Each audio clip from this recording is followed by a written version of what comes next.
ओम नमो भगवते वासुदेवाय। हमारे जैन संत भी बड़े धर्मात्मा तपस्वी संत हुए हैं। उन्हीं में से एक संत उमा स्वामी ने 5 बातों में दुनिया में कभी दुख न देखने का सार बताया था। सुनिए। जैन समाज में जैन संत उमा स्वामी बड़े भारी विद्वान तथा धर्मात्मा संत हुए। उमा स्वामी संत ने कई बड़े दुर्लभ ग्रंथों की रचना की थी। ज़्यादातर स्वामी जी का समय जन कल्याण हेतु साधारण भाषा में ग्रंथ लेखन में समय व्यतीत होता था। एक दिन स्वामी जी के पास कुछ गृहस्थी लोग आए और आकर स्वामी जी के सामने चुपचाप बैठ गए। स्वामी जी उस समय किसी ग्रंथ के लेखन में लगे हुए थे। कुछ देर में जब स्वामी जी ने ऊपर सिर उठाकर देखा तो सामने बैठे आदमियों से आने का कारण पूछा तो उनमें से एक व्यक्ति ने कहा, महाराज, यदि कोई व्यक्ति अपनी प्रशंसा के पुल बांधता हो और दूसरे लोगों के दोष गिनाता हो, दूसरों की निंदा करता हो, तो उसे क्या फल मिलता है?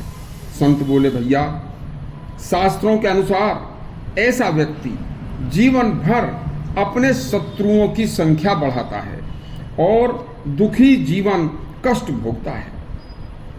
दूसरे व्यक्ति ने प्रश्न किया, महाराज, जो व्यक्ति दूसरों की प्रशंसा करता है उसे क्या फल मिलता है? संत बोले, भैया, दूसरों की प्रशंसा करने वाले मधुर वाणी बोलने वाले व्यक्ति बिना प्रयास किए भी अपने लिए सच्चे मित्र पैदा कर लेते हैं। उसके इतने शुभ चिंतक स्वयं ही पैदा हो जाते हैं कि उसके शुभ चिंतक मित्र जीवन भर उसकी सहायता के लिए तत्पर रहते हैं, जिसके कारण ऐसा व्यक्ति सदा सुखी रहता है। तीसरा व्यक्ति बोला, महाराज, शरीर रोगी न हो, इसका क्या उपाय है?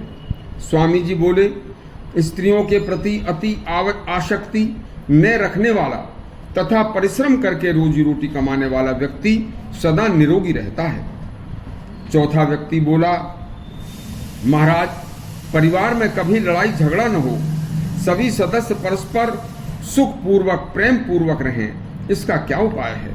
संत बोले, सभी घर के सदस्यों का आपसी विश्वास कभी भंग न हो, इसका ध्यान रखना चाहिए। कभी आपसी झगड़ा परिवार में होगा ही नहीं, घर देवालय बन जाएगा।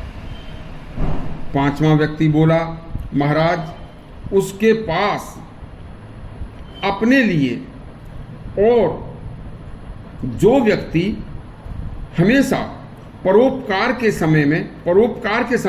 कार्यों में समय बिताएगा और परोपकार में ही धन लुटाएगा, उसका भला अपने आप होता रहता है और उसके परिवार के लिए कोई समस्या नहीं होगी। तो फिर उन्होंने कहा कि जब परोपकार में सारा धन लुट जाएगा तो बचेगा ही नहीं।